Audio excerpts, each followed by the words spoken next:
Okay, even though there's only actually we have 4 people here. Okay. It's Yeah. up to you to proceed or So, not. It's your yeah. choice. So, hello everybody to another Thursday night of Lord Meher book reading. Today is Thanksgiving. So, I would like to thank Baba and Baba Zoom and Angela and Marvin and Prakash and Marilyn who made it today for the reading, and all those who are going to join us on Zoom and from all over the world who would watch the replay.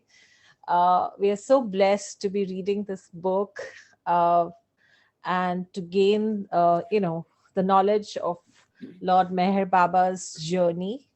And I hope that each one is touched more and more through his love and blessings, and sending a lot of love, light, and blessings to all. And last week we were on page number 1362. So we will start from there.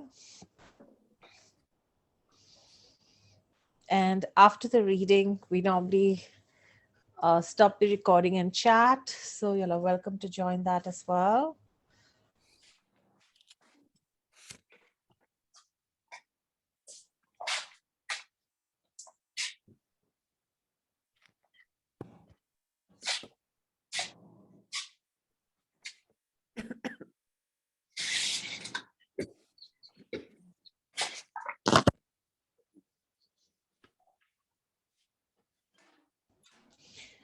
I'm just going to share screen.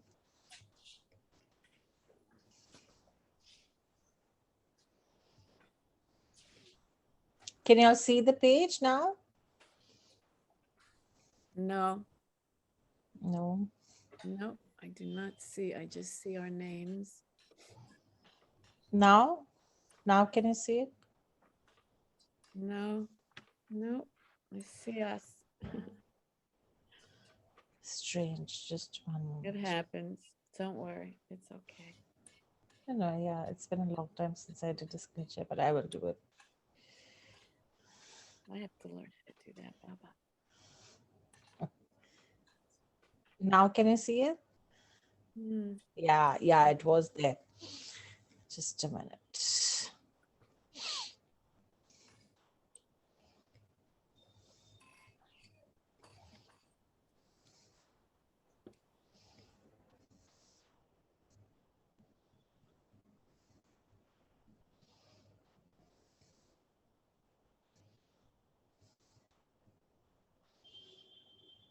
Can you see it now?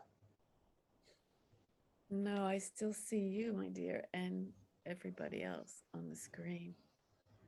Oh, okay. You want to read from the book? I guess I'll just read then. Um, just 1 minute. Yeah. Uh, just give me a minute, please. I'll read. Take Um, yeah. So we're on page 1362. The West learns to sing. Baba laid down the following 3 conditions to be followed by both groups of men: implicit obedience, not to commit any immoral acts in order to maintain the fine impression of love already created there in West, not to spoil Baba's work there by being moody or by any undesirable action. Baba impressed upon the men not to touch any woman in an immoral way during the trip. To emphasize the seriousness of his order, he added, "If you touch any girl, it would be better if you commit suicide immediately." Baba took a solemn promise from each of the 12 to obey these orders, and then he had them pick up their thumb and put their thumbprint in blood on agreement which was drawn up to this effect. Adi Senior, remembered how strictly they were instructed before departing. Before we went on to the West, we had many sessions with Baba on how to behave. It was a revolution for us in our minds and hearts to come to the West. It was peculiar, and now, in many ways, the atmosphere, the food, Baba's dealing with us. We, as young men, were told not to be close to the young women and not too far. Don't hurt their feelings, but don't become involved romantically. It was harder than if Baba had told us to turn our faces away. On Wednesday, 9th March 1932, Baba returned to Bombay, this time to Marker's house opposite Chira Bazaar, which had been put at his disposal for the 2 weeks prior to his departure. But Baba did not approve it. So the Mandali found Randor House on Dada Sat Road, Chopati, and Baba occupied it the next day. No visitors were permitted. Naturally, those in Bombay longed to have Baba's darshan, and Baba brought up the topic on the 11th. Chandji voted in favor of allowing visitors to come during certain hours of the day, but he was outvoted. He recorded in his diary in frustration. Any selfless and sensible Mandali would have expressed a keen interest and desire to allow others who so eagerly wanted to see Baba to visit him, but here was a Mandali so addicted to the taste of the new thing that Baba, of late, was graciously pleased to allow them, darshan being permitted by Baba, that they actually preferred keeping others out and tasting themselves of the prasad. The West learns to sing. It was absolutely unbelievable of Baba's Mandali to behave like this. They had had ample, more than enough of food from Baba during the years of their acquaintance and still selfishly wanted others to be away. Those poor, unfortunate, eager souls who so pitiably wanted Baba. What a shame! I was disgusted. Although Baba was not meeting outsiders before going to the West, he agreed to be interviewed. A 25-minute interview was given to James A. Mills, an American correspondent for the Associated Press on Sunday, 20th March 1932 at 10 a.m. Footnote: accompanying Mills was another AP reporter, J. Turner, who would be traveling on the same ship as Baba. Mills' article was carried in most major newspapers in America under the headline Indian Seer Starts for American Tour. During his conversation, Mills told Baba, "Your followers attribute numerous miracles to you." Baba spelled out in reply, "Anyone who becomes one with truth can accomplish anything. But it is weakness to perform a miracle simply to show one's spiritual powers. Christ, who made the blind to see and deaf to hear, who restored the dead to life, did nothing to save himself from suffering the agony of the world. The only miracle for the perfect master or the perfect man to perform is to make others perfect too. I want to make the Americans realize the infinite state which I myself enjoy." On Thursday, 24th March 1932, at 9 at night, Baba sailed from Bombay for England with a small group of 6 Mandali along with 800 other passengers. On the Italian ship Conte Rosso, the group going to China set off the same day from Colombo for Shanghai. On the French ship Chenon Sioux, this group was to be accommodated in Nanking, where Herbert Davy had arranged for their stay. Memo and Money had come to Bombay to bid Baba farewell, but Baba's father, Bobo, was indisposed. However, before Baba's departure, he had stopped he had stopped by the family's house in Pune, where Shiranji met his beloved Mirog for what was to be their last time together. Seeing his son's loving countenance comforted Bobo's heart, leaving God's light burning brightly there. Approximately 150 of Baba's lovers gave him a hearty and loving send off on the docks of Palatpur. Waving farewell were Gulami and her husband Khan Sahib, Saroj, Pudamji, Wajidfar, Hila, Jeerbai, Saurabji Desai, and family, Manchurshaw and Almai Khatrak, the Dada Chanji family, Banubai, and Manekji Confectioner, the Jasawala family, Khorshid Namdar, and her sister Meherji, Manek Ranji, Sadashiv Patel, Binu Kharas, and other followers from Bombay, Pune, and Nasik. It was quite a contrast to Baba's voyage the year before, when Baba had sailed to the west quietly without informing anyone of his departure. KJ Dasur was sent for, but he did not show up as he was not included on on this journey either, and the fire of antagonism flared up even stronger in his heart before sending Rustam to England in 1928. Baba had asked Dastur to go initially, but at that time he refused.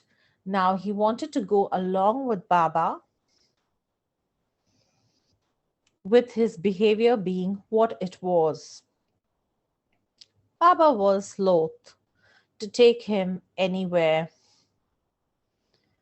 and also kept him aloof from the rest of the Mandali in Nasik. After this journey to the west, Dastur moved permanently from Nasik to Bombay and gradually broke off his connection with Baba. Baba and Adi Sr. occupied a second class cabin, number 107 initially, and then 116. Bhairam and Adi Jr., another, and Chanji, Kaka, and Ghani, a third. There was an additional member of the group. Adi Jr. had met a 20-year-old Anglo-Indian girl named Eileen Nitleton, whose parents agreed, just before the group left, to let her accompany them. Eileen was a pretty, fair-skinned girl with a charming personality, but on board after Eileen failed to respond positively to Baba's lengthy explanations about spirituality. Baba stated that she was not suitable, and the situation upset Baba's mood from the very first day. Chanji once again became a convenient scapegoat. Summer was approaching in India, and the days were hot abroad. The ship Baba played ping pong twice a day with Eileen and the Mandli. He wore his long hair loose while on deck taking a stroll. On occasion, they saw movies at night on the deck. For the most part, Baba remained in his cabin, taking his meals there with the steward's permission. Although the Mandli and especially Adi Senior relished Italian food, Baba ate very little of the cuisine, generally felt unwell, and considered going on a 4-day fast before they landed. As usual, Baba preferred to remain unnoticed and in seclusion, and hence the first order he gave the mandali was no interviews with anyone on board. They were instructed not to tell anyone about him unless asked in general, to keep his identity undisclosed. In spite, Mona, we're hearing an echo since you okay, opened up the other screen. okay, okay, I shut that.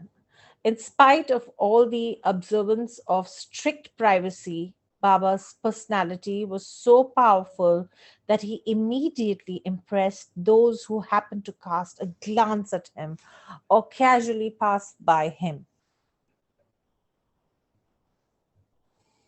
Almost all who saw him wanted to know who he was and insisted upon being told.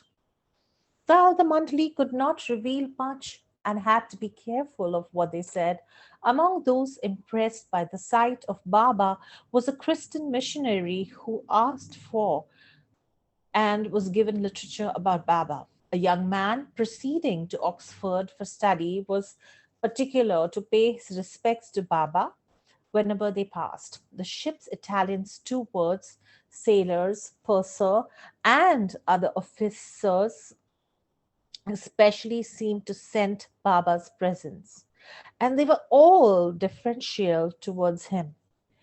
They vied with one another to render assistance and try to approach Baba on one pretense or another whenever an opportunity arose. As the voyage continued, in spite of trying to keep Baba's identity a secret, he became known to most of the passengers, officers, and crew, who looked at him with a sort of reverence which perhaps they themselves hardly understood or could explain. Baba told the monthly that because Eileen was not suitable for his work, he would have to change his plans. About his orders, he emphasized be prepared to do anything willingly, unhesitatingly, and unquestionably. At sea on Tuesday, 29th March 1932, after giving some instructions to the Mandali, during the course of general conversation, Baba explained some of the aspects of his teachings and workings. I wish to establish a new school of thought suitable to both East and the West. If you review my past activities, teachings, and workings, you will find that they contain the elements of all religions in one way or another. They combine the teachings of all the great prophets of the past: Jesus, Zoroaster, Buddha, Krishna, Moses, and Muhammad.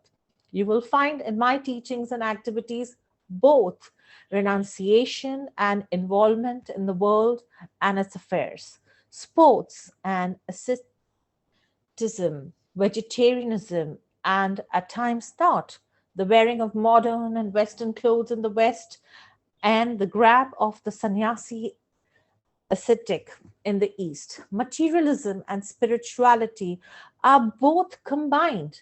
I give the freedom to put on stylish Western clothes and even allow mixing with women, but with strict order not to touch them under penalty of death without asking me, and so forth. I can influence both East and West. Look at the recent rush and outburst of devotion in Navsari to see and be near me. The same sort of devotion and enthusiasm exists in the West to see me. They are actually counting the hours until we meet. Those who have already come in contact and been immensely influenced and impressed are not monks or nuns who are out of touch with society and the world, but people who are well placed in society with great status and influence, who have great charm and lead gay lives in cities like London and New York. When we arrive in the West, just remember to be very alert and active. ready to respond to the slightest call of duty, whatever it may be. Be happy in all conditions, in all surroundings and circumstances. If you get good dishes, food, and have fine beds, be happy. If you have to fast and no bed to sleep, still be happy. There is a great work ahead of which you have no idea, and you're the selected few chosen for the great work in the West, where people are so quick to judge, so clever, and so sharp. 2 days later, on 31st, Baba stated, there are three types of mandali: those who help, those who are a burden, and those who are a hindrance. Those who pick me up and carry me are the best helpers.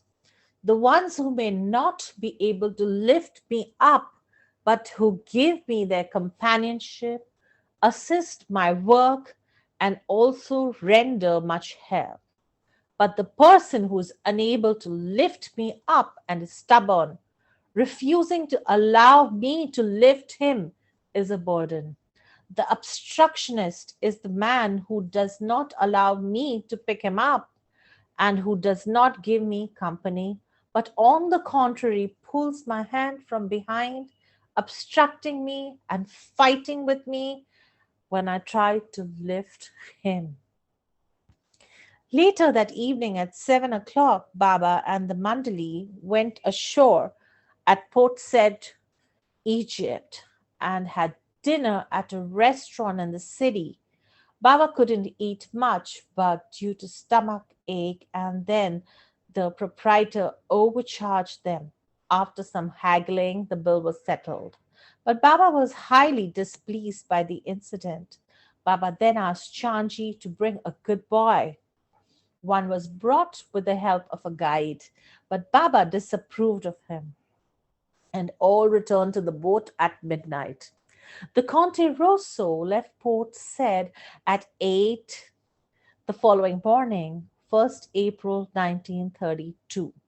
Due to news releases by the Associated Press of the interview given in Bombay, Baba's trip was widely publicized this time, and many on board were anxious to meet him.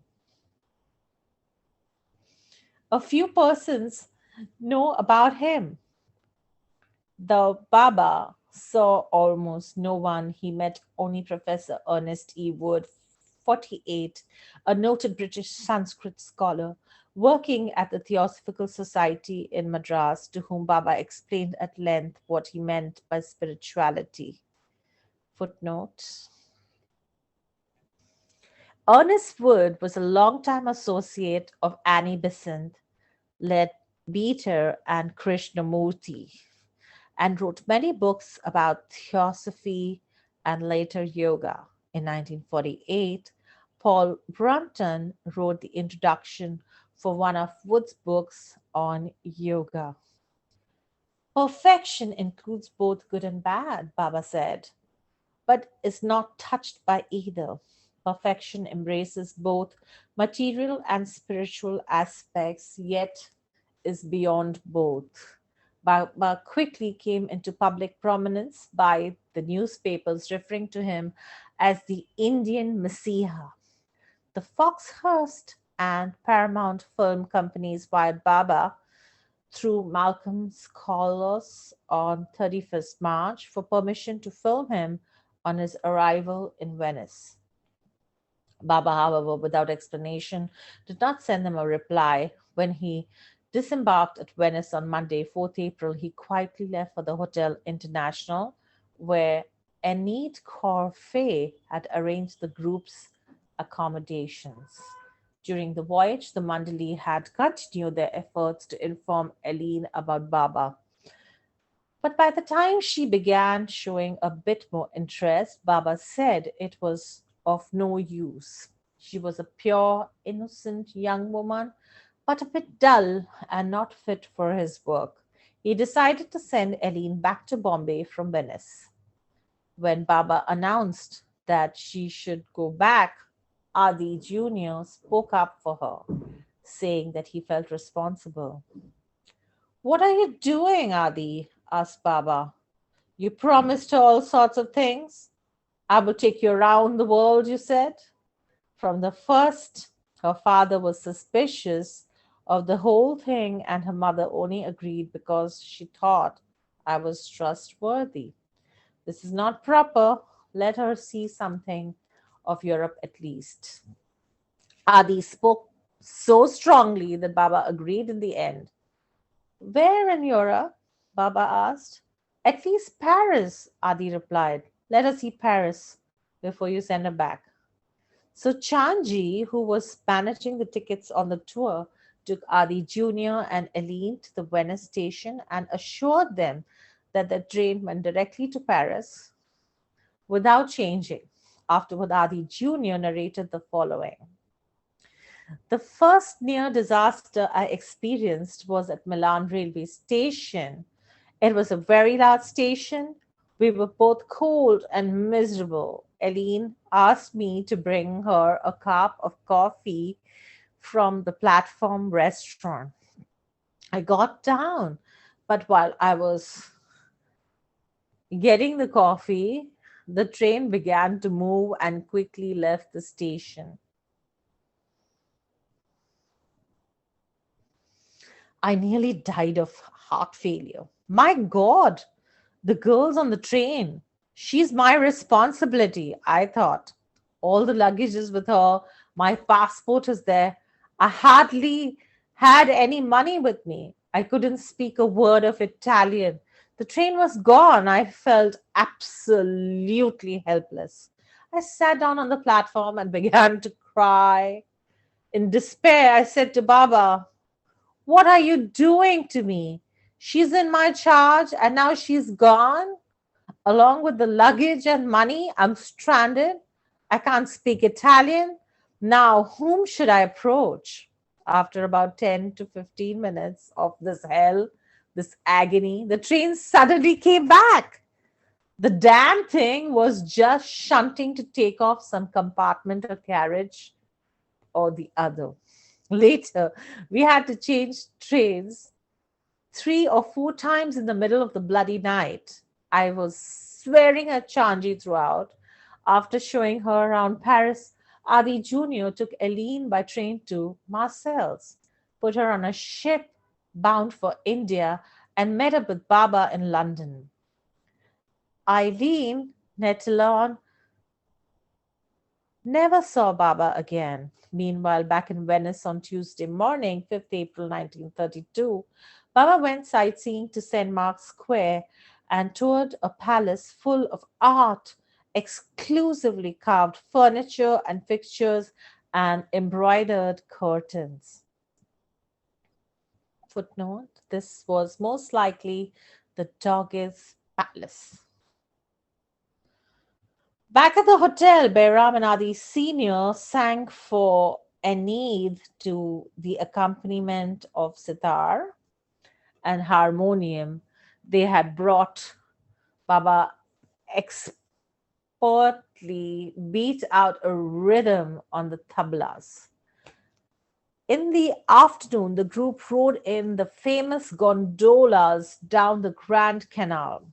Behram, who often photographed Baba, had bought his camera and took a few snapshots. At night, they went to see a Buster Keaton film. Baba left Venice for Milan by train on the morning of the 6th, and Enid accompanied the group. When the train stopped at the Milan station at midday, Mrs. Cunnis of Genoa, who had met Baba previous year, came to receive them with her son. She told Baba, I shall never in my life forget this day. I would not have missed this for anything in the world. After a hurried ride around the city in taxis and to Enid's office to pick up his mail, Baba and the Mandali continued on train at 3:40 that afternoon. They were met at Folkestone at midday on the 7th by Kitty, her brother Ernst, and Quentine. Footnote. According to newspaper accounts of his arrival, Baba's entry into England was delayed as the new Masiha had considerable difficulties with port authorities on account of his 8th-year vow of silence. New York Times, 8th April 1932, page 7. Baba suddenly changed his itinerary of continuing to London by train. The Paramount Film Company had arranged to film at the Victoria Station, but to elude them, Baba proceeded by car to London with Adi Senior, Chanji, and Behram, where he stayed at the Davies house. Gani, Kaka, and Ernst went by train. During the drive, Baba told Quentin, "How much work to do for me in the future."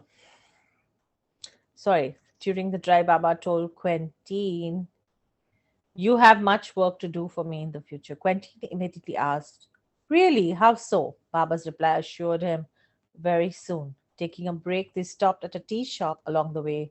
Quentin took the opportunity to explain to Baba that friction had arisen between Modit Star and others over Baba staying in London rather than East Shalacombe retreat exclusively.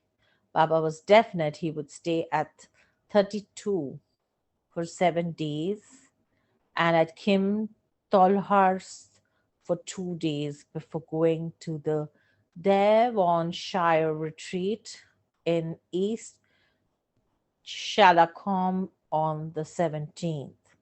They reached London at 7 that night and went straight to Russell Road.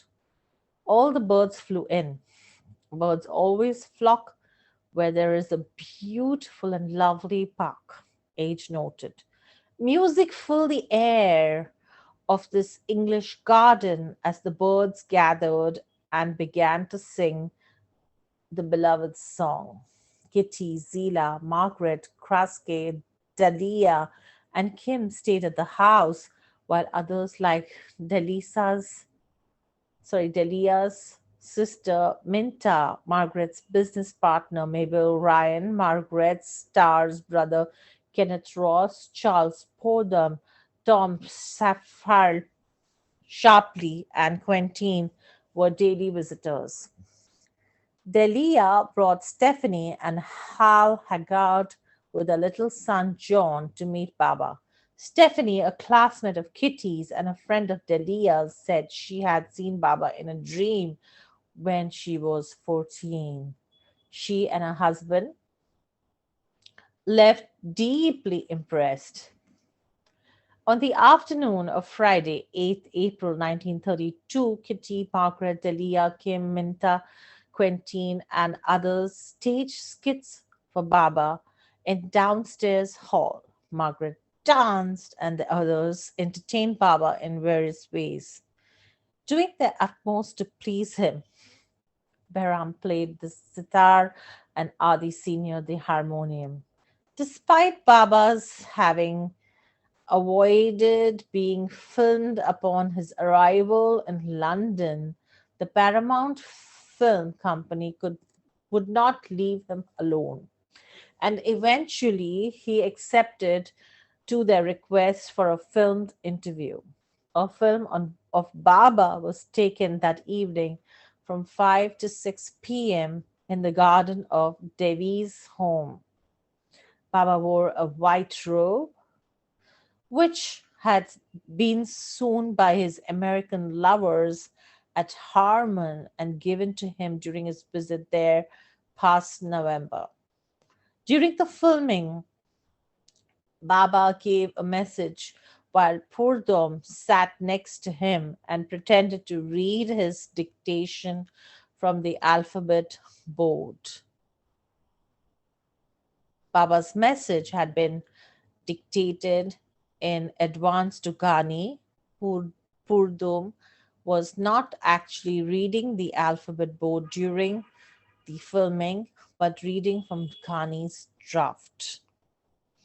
Purdom had to read it out 3 times.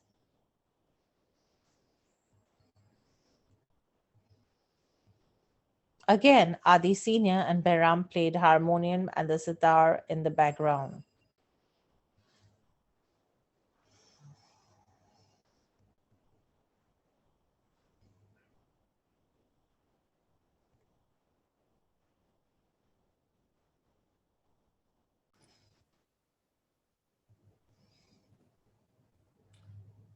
Again, Adi Sr. and Behram played the harmonium and the sitar in the background. Mayor Baba's message for the Paramount newsreel was as follows. My coming to the West is not with the object of establishing new creeds or spiritual societies and organizations, but it is intended to make people understand religion in its true sense.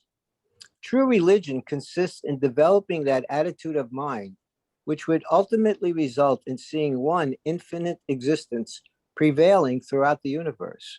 When one could live in the world and yet be not of it, and at the same time be in harmony with everyone and everything. When one could attend to all worldly duties and affairs, and yet feel completely detached from all their results. When one could see the same divinity in art and science, and experience the highest consciousness and indivisible bliss in everyday life. I see the structure of all the great and recognized religions and creeds of the world tottering. The West, particularly, is more inclined toward the material side of things, which has from untold ages brought in its wake wars, pestilence, and financial crisis. It should not be understood that I discard and hate materialism. I mean that materialism should not be considered an end in itself, but a means to an end.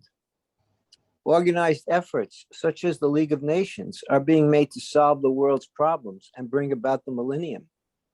In some parts of the West, particularly in America, intellectual understanding of truth and reality is attempted, but without the true spirit of religion. It is all like groping in the dark. I intend bringing together all religions and cults like beads on one string and revitalize them for individual and collective needs. This is my mission to the West. The peace and harmony that I shall talk of and that will settle on the face of this worried world is not far off.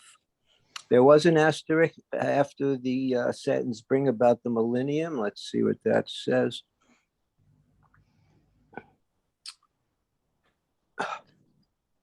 Shall I read that? You better, because my computer can't seem to bring it up. All right. The Mandali were informed that Paramount planned to screen the newsreel in 500 cinemas in England and more than 3,000 in America. The first showing was in London on 14th September 1932. Yep. Baba's message was publicized in all corners of the world through the Paramount newsreel. As it was shown in movie theaters, many people came to know about him. Here's another asterisk, footnote. I just read that, I think. Well, that was the same one. Oh, there was another one above. Okay, but I missed that one. Just give me a second. I'll go to that. Yeah. The millennium is a New Testament reference to a period of 1,000 years during which Christ will reign on earth and righteousness and happiness will prevail. Okay. The next day, Purdom confessed to Baba. After meeting you, I have become a completely different person. I watch myself behaving politely to others with whom, under ordinary circumstances, I might have gone into a rage and said unpleasant things. It is quite a new experience for me, and it seems to have happened automatically after being with you. Baba replied, I have always been with you, all the while since you first met me last year. You will work for me. You have close, deep connections with me, and for that reason, you were the only person with me when the film was being taken last evening. And go ahead, read that footnote. Baba's sign for Charles Pudam was his hand to his chin. which was also his gesture for a rishi or a wise man. During this visit, the newspapers were having a field day, printing articles daily about the Indian Messiah. Some sent reporters to interview and photograph him. But no, Among the British newspapers that printed articles and photographs of Baba were the Star, the Daily Mirror, the Daily Mail, the Daily Herald, the Evening Standard, the Manchester Guardian. the days of many newspapers. James Douglas, 64, a well-known writer and editor of the London Sunday Express, specializing in religious articles, and a friend of Purdom, prepared a lengthy questionnaire containing many trick, quote unquote, questions meant to test Baba. He thought it would be much better to approach Meher Baba without prior intimation, as he will thereby be caught off guard and unable to prepare answers to my questions. I will expose him to the public so that they may not be entrapped and will be cautious of other so-called Indian mystics. He therefore appeared at Russell Road on Saturday, 9 April 1932. Quite unexpectedly, Baba was on the first floor and was about to go out to visit the poorer sections of London. The trip was arranged already and cars were waiting. Baba wore English clothes when going out, but he would wear his Indian attire of a sadra and cotton pants at the Davies home. James Douglas was met at the door and told that Baba was about to leave the house. He was requested to make an appointment and come back the next day, but Douglas said, "I only want to see him for a minute." Baba was informed, and surprisingly, he consented to see the reporter.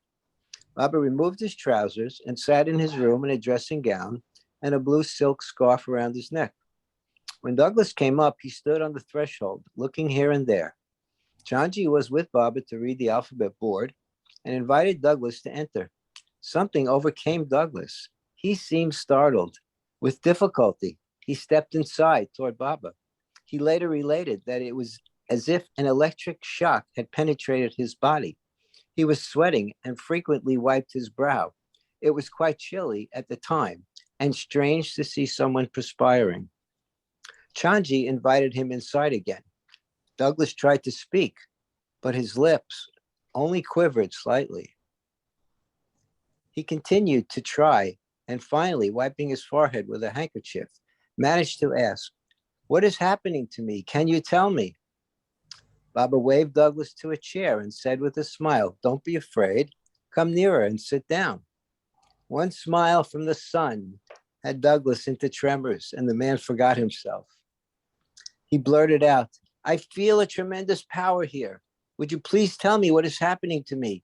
From where is this power emanating and flowing?" Baba again gestured for him to be seated in the chair before him, and James repeated, "What is happening to me? Won't you tell me?" Baba responded with a grin, "I will show you later. Just be seated and tell me if you wish to ask anything. I will explain everything to you. But first, let me know why you have come." "I have come to have a long talk with you," he said, "and want clarification about some questions. But what is happening to me?" "Don't be afraid," Baba spelled out to him. "Whatever you have to ask, you may do so without fear." James Douglas felt comforted at these loving words from Baba and sat down. Then, after a few moments to settle himself, the interview began. Douglas asked Baba, "Your birth name, please." "Merwan Shahryar Irani." Douglas told Chanji, "Please don't read the board. Let me read it.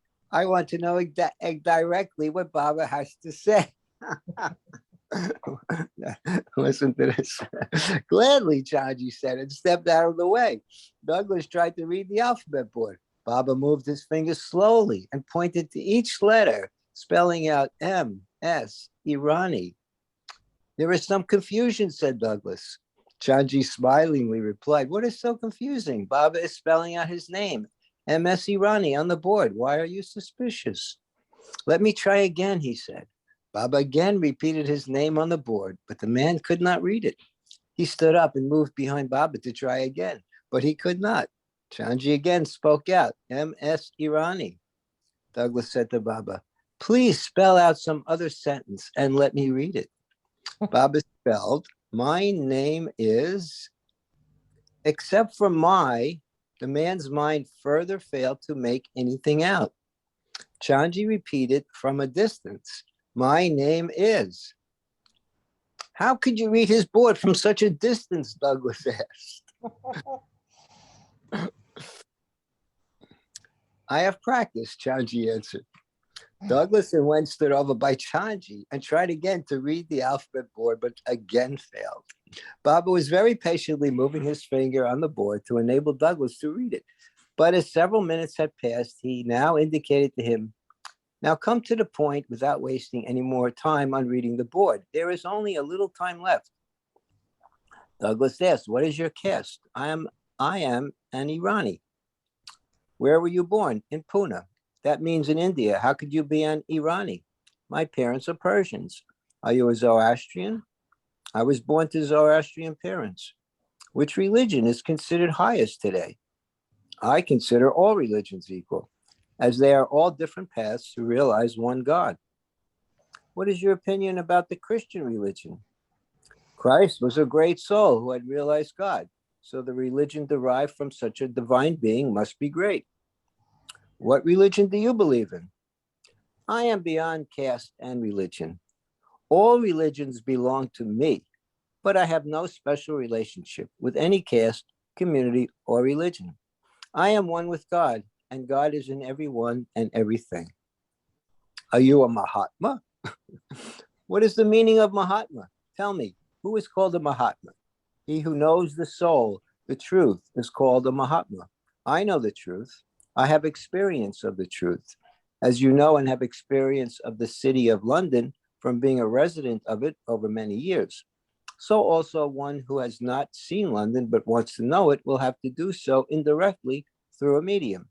But you live in London and have experience of it and know it well. For that, you do not have to resort to any outside means or medium. You follow me? Very well. Do you know Gandhi? Yes, we met on board the Rajputana. Are you interested in politics? I do not concern myself with any ethics or science, and so also not with politics either, because in self-knowledge, everything is included. He who has gained self-knowledge has gained everything.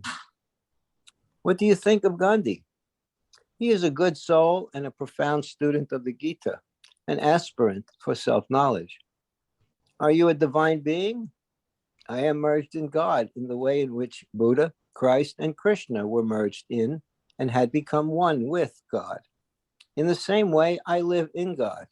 As they knew God, so have I known him. You yourself and others can know God in the same way and become one with him. Thank you, Marvin. Is anybody else would like to read?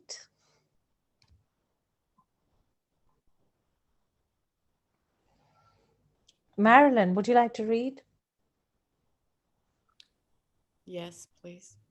Yep. Thank you. Are we here, Douglas? Yeah. Douglas again wiped his face. His questions were being answered so quickly, and the answers were so concise and sharp-witted, he was stunned. After a while, Douglas continued, is there evil in the world? No, there is nothing like evil, Baba spelled out. Douglas was momentarily astounded and asked, what do you mean? There is nothing else except bliss everywhere. Douglas excitedly rose to his feet and began asking questions. How could that be? In reality, that is the case, Baba assured him.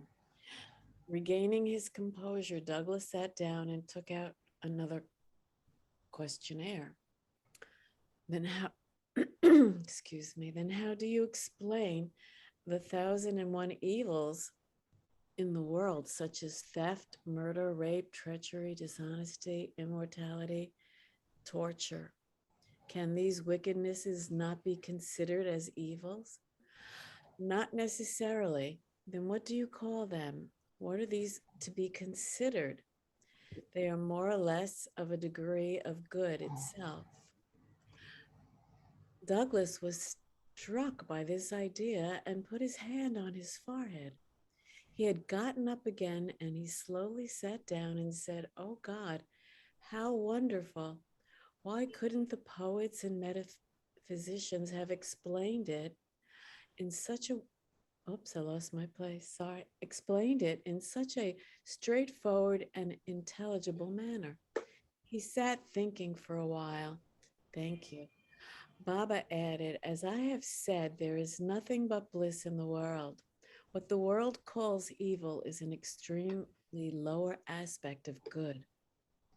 Of course, Douglas declared. How easy.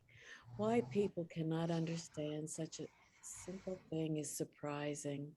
Could you enlighten us as to when the world will understand this simple truth? When its angle of vision has changed. But when? Douglas asked. It is going on internally, Baba spelled out.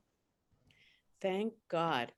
What do you say about the delicate and dangerous situation the world is facing?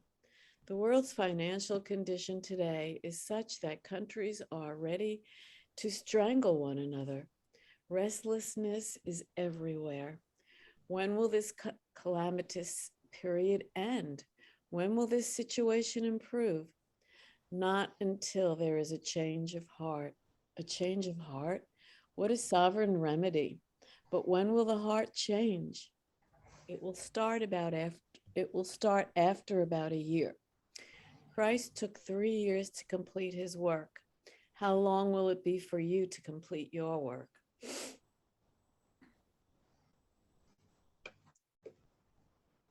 That's the bottom of the page. 33 years. What is your secret message or special advice? The elimination of the ego. Amazed, James went out to consult with his friend Sir Denison Ross, who had accompanied him and was waiting downstairs. Returning, he said he had not yet begun to ask the questions he had really meant to ask. But before that, he again asked, "What is the mysterious power in this room? And from where is it emanating?" "First, finish your questions," Baba said. "I will answer your query at the end." "May I ask you another question?" "Very willingly." "You want to bring about the salvation of the world. Is there any Bible, Quran, or any other book for which—" Baba interrupted. "I give counsel and people take me for a master, but I do not attach any importance to book knowledge or to learning because I awaken the divinity hidden within each one." So beautiful. Do you, where is it? Do you believe in Buddha and his 8 principles? And in that, and before he could finish, Baba replied, "Yes, any religion is a step on the path of progress towards self-knowledge. You want to ask about Christ and Krishna, and the answer is the same." This made Douglas stand up in surprise, and he gazed at Baba. Baba motioned to him to take his seat and to continue with his questions. "Which God do you believe in? Of the Christians or—" "God is only one for all." "Which religion is closest to your accepted religion?" "That is, which religion is worthy of being accepted." "All religions are of God, and therefore all are one." "Is there a future life after this?" Douglas asked. Baba spelt out, "Yes, but only for the body. The soul is one. It never dies. It goes on taking one body after another, birth after birth. Unless it becomes one with God, it goes on taking rebirth." "Is that nirvana?" "Yes, but not at the cost of the soul's most pristine existence." Douglas was about to ask something else when Baba stopped him, explaining, the essence of existence of the soul is everlasting, and this eternal existence is one with God. Do not mistake this eternal existence, which is the soul, with the mind or the intellect. The soul makes the intellect work, but nothing controls the soul. The soul is absolutely independent. Intellect depends on the soul, but the soul is totally independent. Intellect is the instrument of the soul. That is, it is a means to attain the original, eternal existence and to experience it. Love, service, devotion, and dedication make a person know God.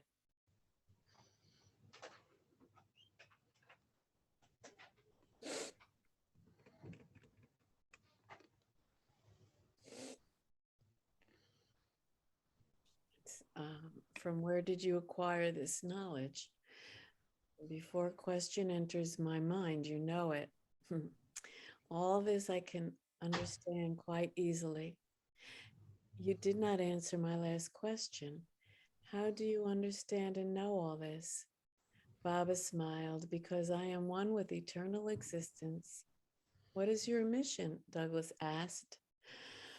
To bring about a spiritual regeneration of mankind, of all, the East and the West, Baba spelled out. Have you the confidence to do that, especially in the West? With as much confidence as that which you possess in thinking you are now talking to me and believing that you are doing so. In truth, with this objective, the spiritual regeneration of mankind, I have taken this birth. This is the purpose of my taking human form. Who has appointed you to be the benefactor of mankind? Who has sent you? I know it, and it is my life. Douglas was confused and found Baba's words incredible. Baba soothed him by lovingly stroking his back.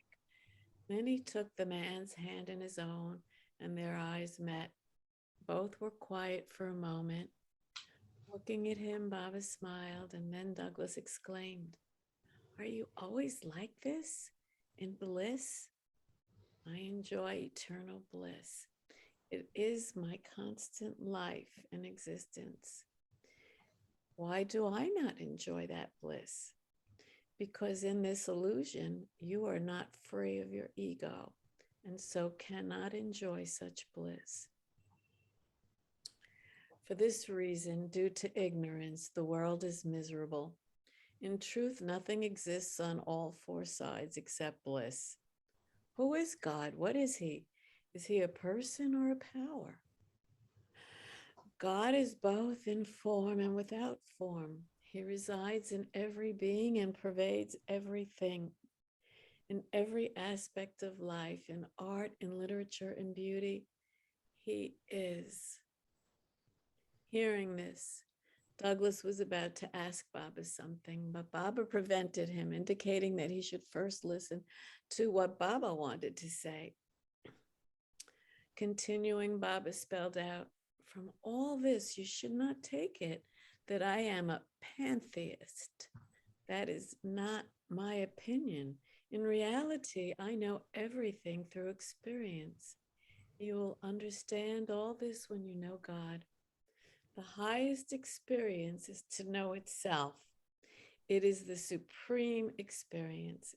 It means to be one with God. Meher, Kiran, would you like to read from here? Yes, thanks. Yeah. Are you married?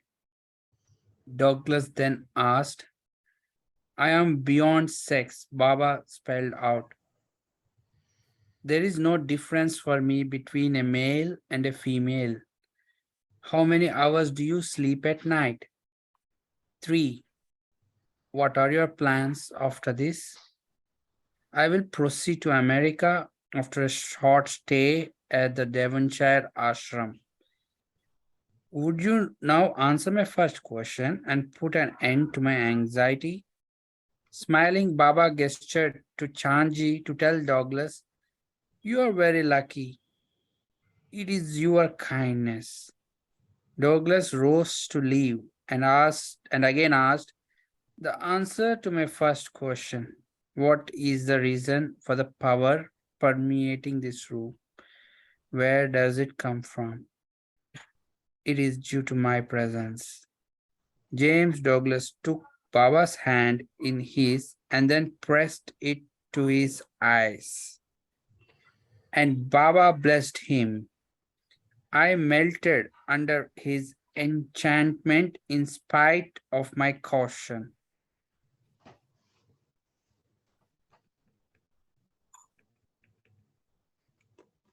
He later wrote,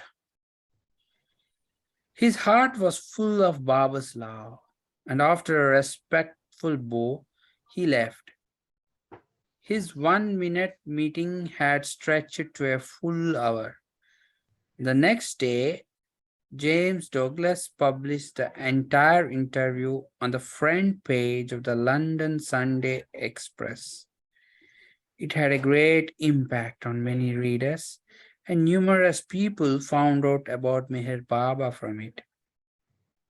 Later on, the 9th, Baba went for a drive around the park, and that night to the Q Theatre to see Minta in a play.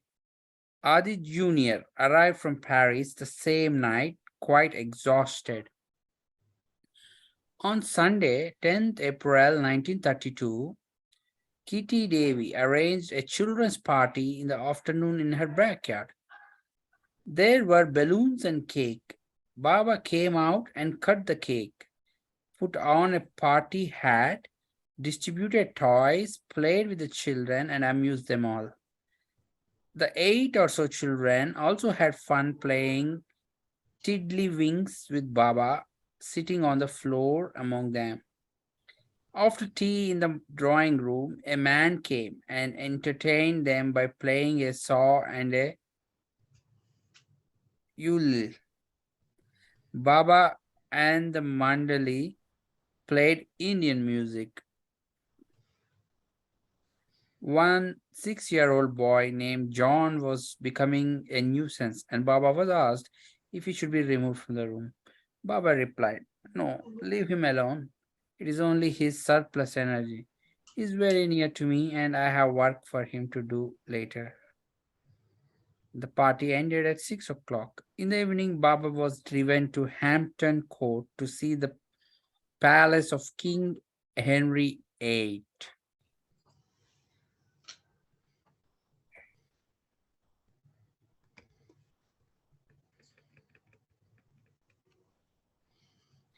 The next day, the article appeared in the Daily Herald. Baba's children party. Tiddlywinks with his 10 disciples. Revered by many as the Messiah, Sri Meher Baba, the Indian mystic, gave a children's party in his bed-sitting room in South Kensington yesterday.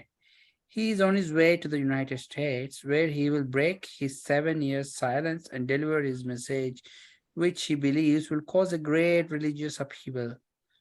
Sri Meher Baba, the godlike, sat on the floor of his room yesterday, playing tiddlywinks with 10 little English children. He spoke no word, though he laughed delightedly again and again. His little black board with its white alphabet, on which he spells out what his woe forbids him to say, lay beside him. Nearby was a great bran pie, over which he was soon to preside, and in another corner a bunch of colored balloons. The little children, sons and daughters of his English disciples, loved it all. So did Sri Meher Baba. His delicate fingers flipped the bright discs from cup to cup. His liquid, rather lovely eyes gleamed with pleasure.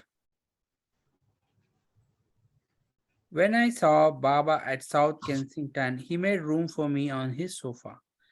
Some dry toast and some tomato sauce lay on a table, the remains of breakfast. The orthodox say you are a bad man. You ruin young boys by getting them to live in caves and let birds attack them. I told him. He broke into a loud chuckle, not just a movement of face or lip. His whole mind was laughing. Drills, he flicked out on his board. He used a queer shorthand.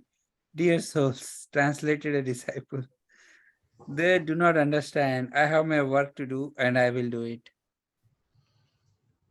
On the afternoon of the 11th, Baba went to the studio of the sculptor Edward Merritt to have a sitting from 2 to 3 p.m.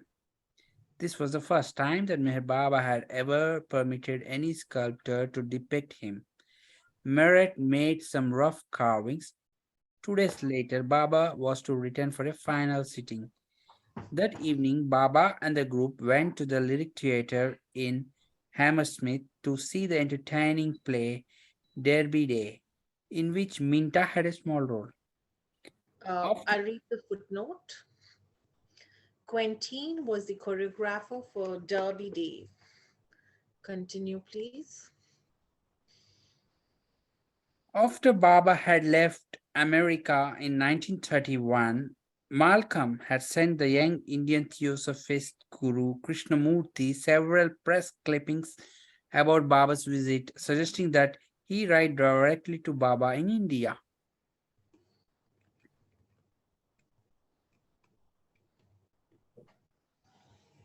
Krishnamurti replied from Ojai, California on 18th March 1932. It is very good of you to have sent me newspaper clippings regarding Meher Baba. I do not see how I can write to him, as I have nothing to say to him, but I hope I shall meet him sometime, either in India or in Europe.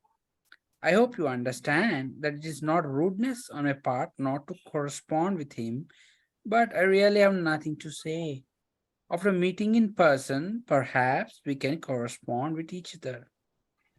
Henry James Foreman, a reporter for the New York Times who had met Baba in New York City the previous November, was enlisted to help publicize Baba's cause.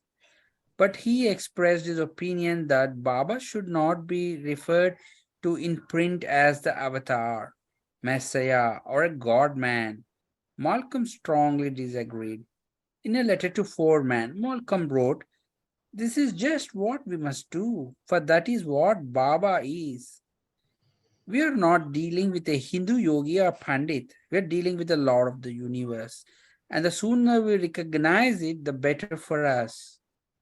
To Frederick L. Collins, a writer whose services Malcolm was attempting to secure as a press representative, he wrote, "After all, if you had been the editor of Jerusalem's largest weekly at the time John baptized Jesus in the waters of the Jordan, what would you have given for an advance statement from Jesus regarding his approaching period of public manifestation?"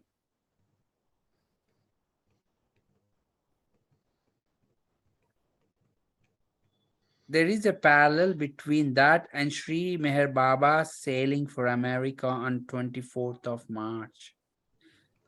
Baba and the Mandali went to the home of Mouth Fowls on the evening of 12th April 1932, accompanied by Kitty. An ardent seeker, Mrs. Fowles was also eager to arrange a meeting between Baba and Krishnamurti. "Krishnamurti would like very much to meet you," she had informed Baba when she met him at Kitty's on the 9th.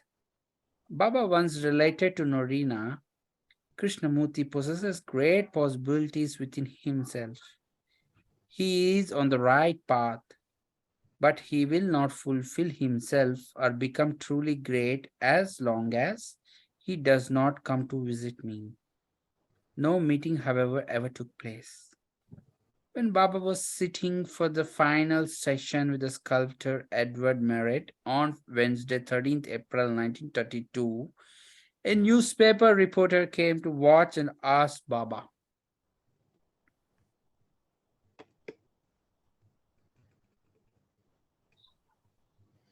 "It is said that the woman is a drag on man in his attainment of divine grace. All the saints." Baba interrupted, spelling out, "Ah, no, a woman can play an important part in the development of divine grace. She is man's equal. So long as she is true to herself, all will be well.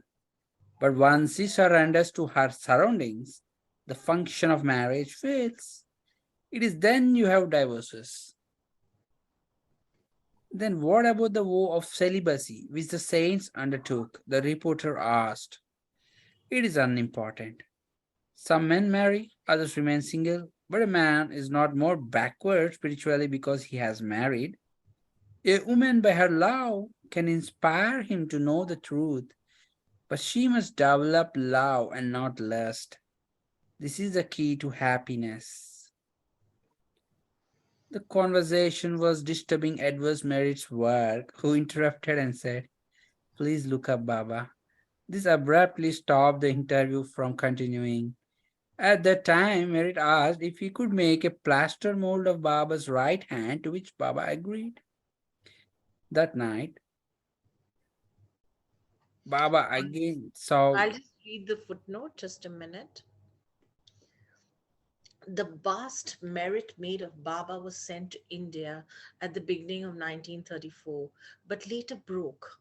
Copies of the cast of Meher Baba's right hand, made by Edward Merritt, were later made and distributed among his lovers. One copy, sent by Will and Mary Beckett, was received at Meherazad in January 1962. Baba held and admired the cast, and it was kept in the sitting room of the main house.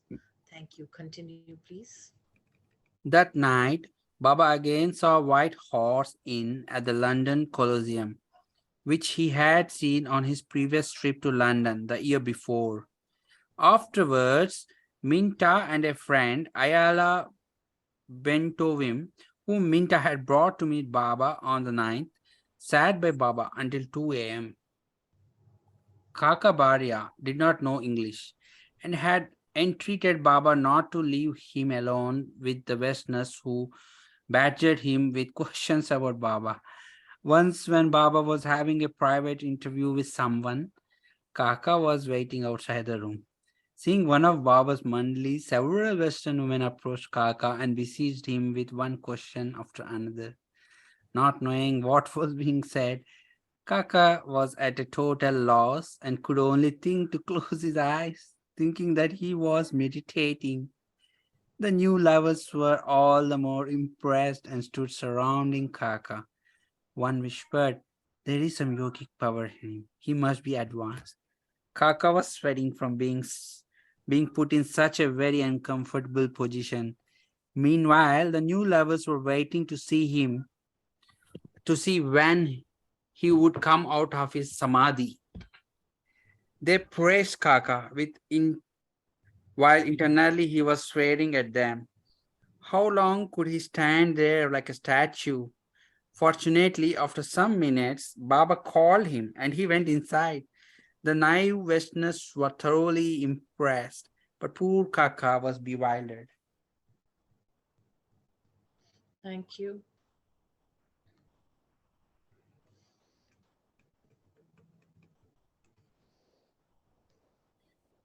The next day, to escape any questions, Kaka and Behram closeted themselves in a room and looked out through the window to make sure everyone had left before they ventured out.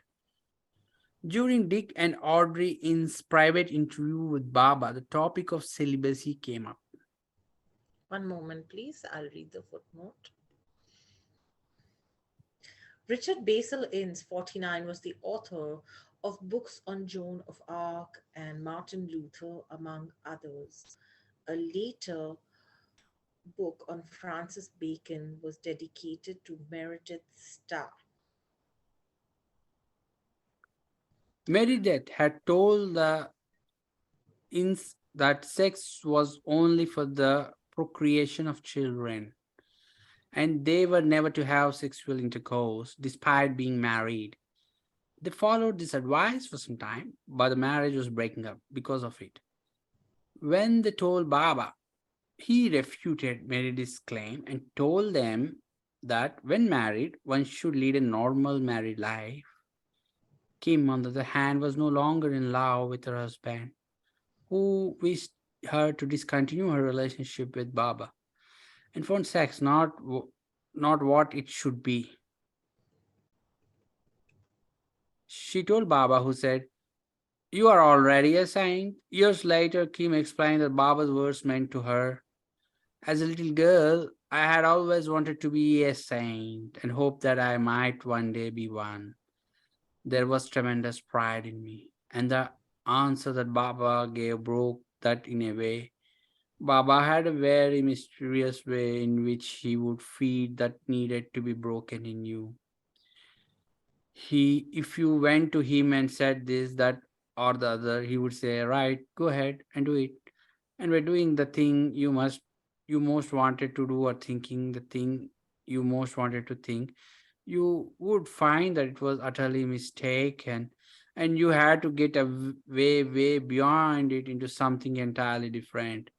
I found out later how utterly right Baba was. I had to live through life, become a real woman. Concerning people's attitude about Meher Baba at the time, Kim further explained, Baba was utter purity. Other people did not really understand the kind of love it was we had for him. I can remember my husband saying to me before we set off for Paris the previous December, "Are you sure it's going to be all right?" I said, "Look, if Baba showed in any way that he was not what I thought he was, I would have been so heartbroken. I think I would have killed myself." To me, he was utter purity. If there had been any sign of any indecency, which of course there never was, I would have died of grief. To me, he was as a Christ must have been to the Magdalene, love and compassion and absolute purity. Thank you. I'll read from here.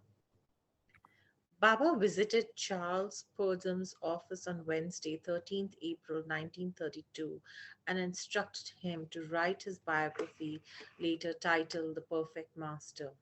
Later, Baba, the Mandali, and Kimco drove to Kim's parents' country estate, Penbury Grove, in the village of Penn, near High Wycombe, in Buckinghamshire.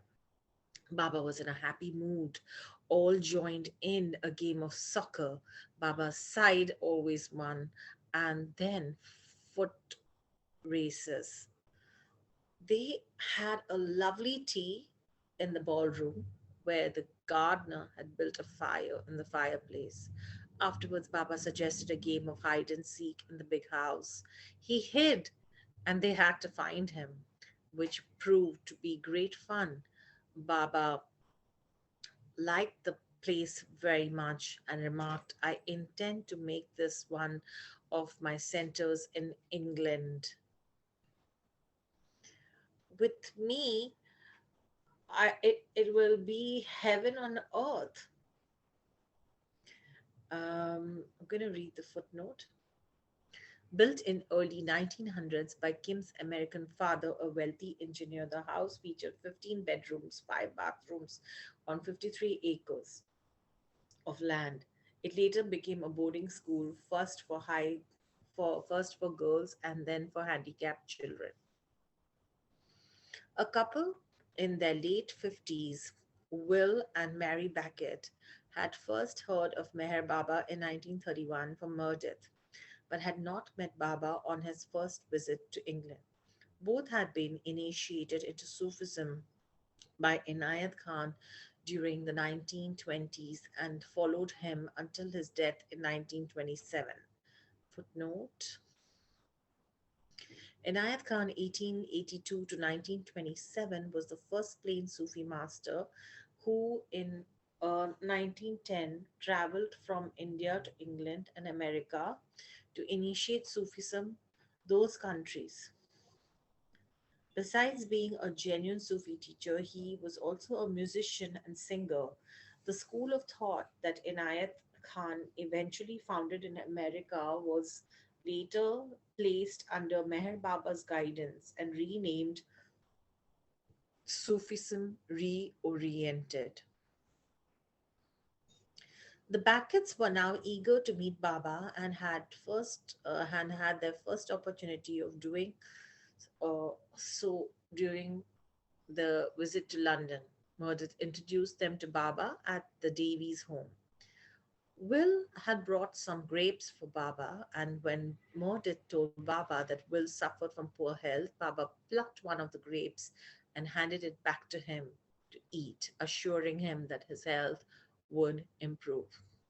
Will once recalled that first meeting. Looking back, I see Baba again, seated so quietly on a settee that at first it might appear to be to the casual observer that he lacked energy. Yet there was something compelling in his posture, for the picture which stands out like a cameo in my mind is of him being pure, untrammeled by the world, completely poised like a bird arrested momentarily in flight in a world that reflects not the like anywhere.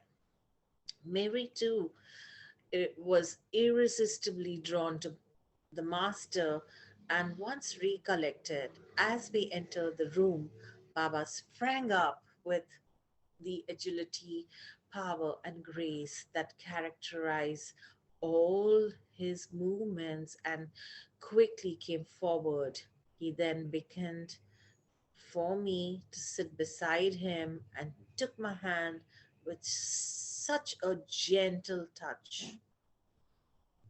Immediately, I felt a great upliftment of consciousness, such as I had never experienced before with anyone. I had been searching and reading deeply for many years and knew that I had now found the master and that the long search was over. Baba gave me more, far more in the space of 3 minutes than I had gained in 30 years of earnest seeking or through others. Because I experienced the tangible, definite gift of grace and divine love that he bestowed, whereas others could only talk about it, I knew who Baba was. Will and Mary became regular visitors at Russell Road and also saw Baba at Margaret Crack's apartment, where Baba went for tea one evening.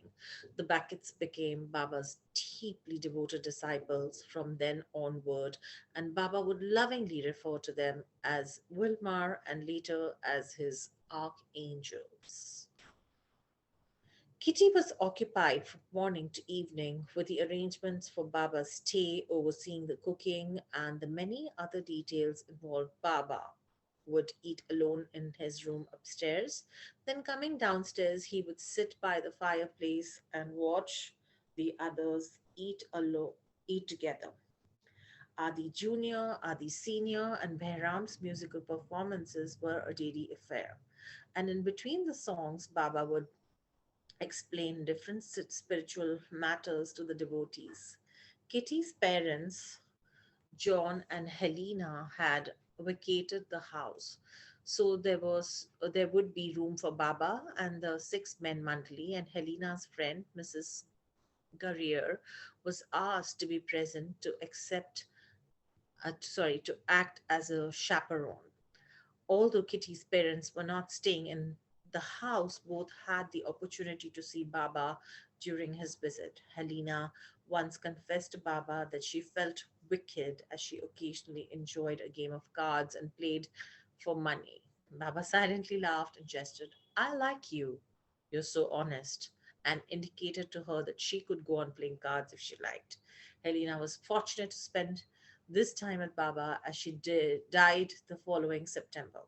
Kitty's father, John, would talk to Baba about cricket and ping pong. At the mention of ping pong, the group arranged for a table and Baba played with them on occasion, usually without keeping score.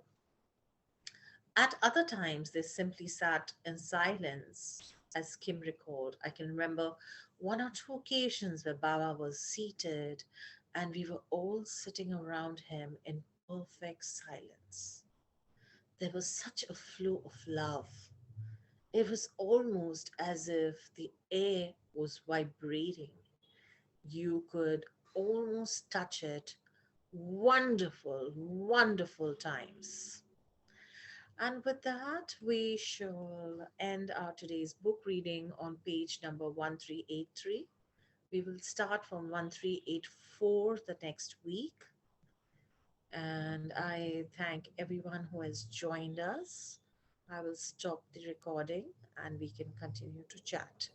I invite everyone else to join us next Thursday, same time, next week, 9 p.m. India time.